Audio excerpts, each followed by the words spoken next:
La Terre tourne aussi comme une toupie. Voici la troisième et dernière vidéo du thème, et pourtant, elle tourne. Entrons dans la zone astro.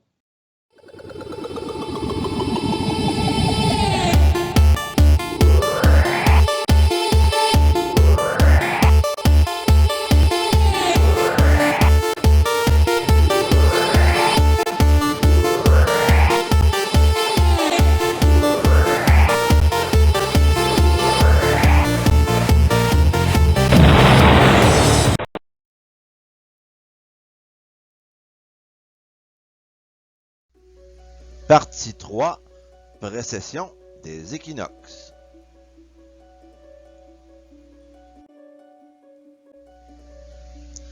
La Terre, comme une toupie, tourne très lentement autour de son axe d'inclinaison en 26 000 ans. C'est le mouvement de précession. Ce changement de direction est provoqué par le couple Soleil et Lune et les forces de marée que ceux-ci exercent sur le renflement équatorial de la Terre, car on sait que la Terre est un peu aplatie et que la circonférence autour de la Terre passant par les pôles est plus petite que la circonférence de l'équateur. Ces forces de marée tendent à amener la masse supplémentaire présente à l'équateur vers le plan de l'écliptique.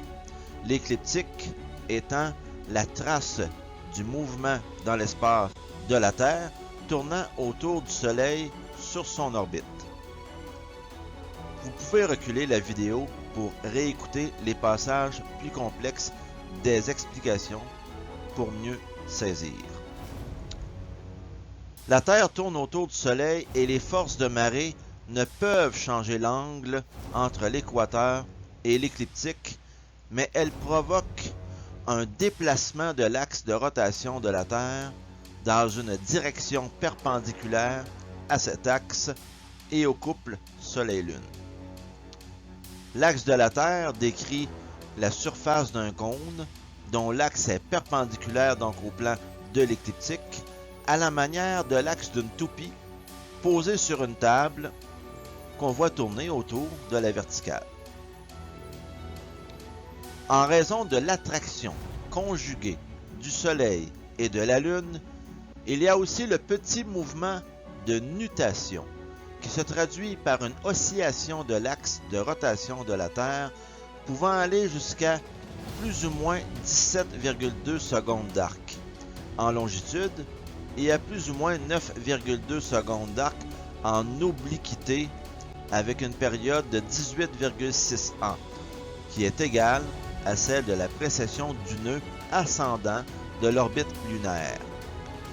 Le pôle vrai dessine alors autour du pôle moyen une ellipse dont le grand axe mesurant 9,21 secondes est dirigé vers le point vernal, donc le point vernal qui est l'endroit où il y a la rencontre entre l'écliptique et l'équateur céleste au printemps.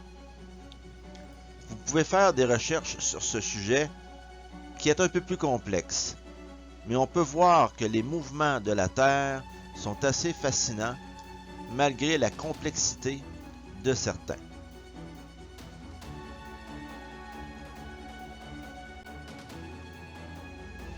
En vulgarisant le sujet qu'est la nutation, disons que c'est comme si la Lune et le Soleil, n'étant pas toujours alignés par rapport à la Terre, attiraient le renflement de la Terre, chacun leur tour. De plus, le Soleil et la Lune peuvent être du même côté ou de chaque côté de la Terre. Ça explique, en résumé, ce mouvement de nutation lors du mouvement de précession.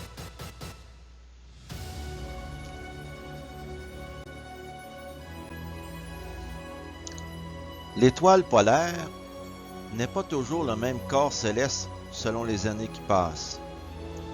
C'est un effet dû au mouvement de précession. Dans 14 000 ans, ce sera l'étoile Vega de la constellation de la Lyre qui sera devenue l'étoile polaire.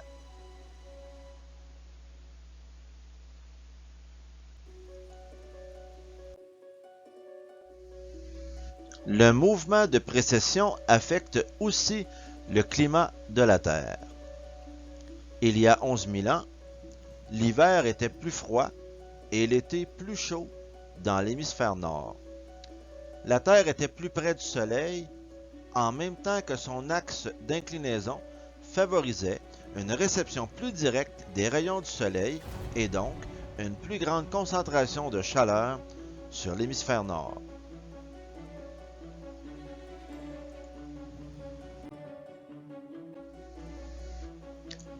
Voyons des conclusions très fascinantes obtenues grâce à la théorie de Milutin-Milankovitch, élaborée en 1941, qui rend compte de l'alternance des cycles glaciaires et interglaciaires durant le Quaternaire. La variance de l'excentricité de l'orbite de la Terre et de l'obliquité de celle-ci, conjuguée au mouvement de précession, ont un effet direct sur la température et les périodes glaciaires. Donc, hiver vraiment plus froid ou été vraiment plus chaud. L'excentricité se modifie à cause de l'effet de la force de gravitation des autres astres du système solaire sur la Terre. L'obliquité de la Terre change avec le temps, mais heureusement, elle est stabilisée par la gravité de la Lune. Mais la Lune s'éloignant de la Terre, cette obliquité sera de moins en moins stable dans le futur, mais ceci est une autre histoire que nous verrons peut-être une autre fois. La période du mouvement de précession est de 26 000 ans, celle du changement d'excentricité de l'orbite terrestre est au-delà de 100 000 ans, et la période pour le changement d'obliquité qui peut varier de 21,5 degrés à 24,5 degrés, eh bien cette période est de 41 000 ans. Ces trois facteurs font partie du cycle de Milankovitch.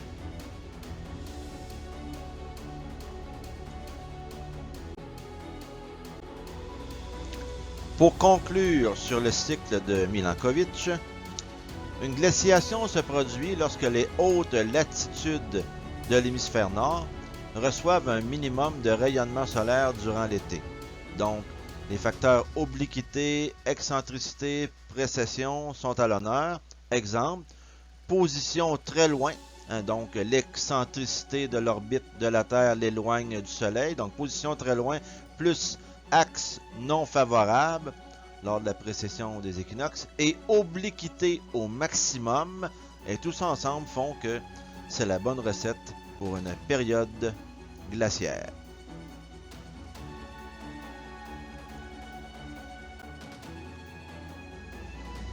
Le nom d'Hipparque de Nicée, qui a vécu entre 190 et 125 avant Jésus-Christ, est lié à la découverte de la précession des équinoxes. Pour cela, il compara la distance de Spica, l'étoile la plus brillante de la constellation de la Vierge, avec l'équinoxe d'automne aux dates des observations de Timocharis, autour de 294 et 283 avant Jésus-Christ, compara ça à la valeur de cette même distance à son époque, et il trouva une variation dans la longitude de l'étoile de 2 degrés sur la période de 160 ans séparant les deux mesures. Donc, en remettant cette mesure sur 360 degrés, on fait une règle de 3. On multiplie donc 360 degrés par 160 ans, on divise par 2 degrés et on obtient 28 800 ans, qui est une très bonne approximation avec les moyens du temps.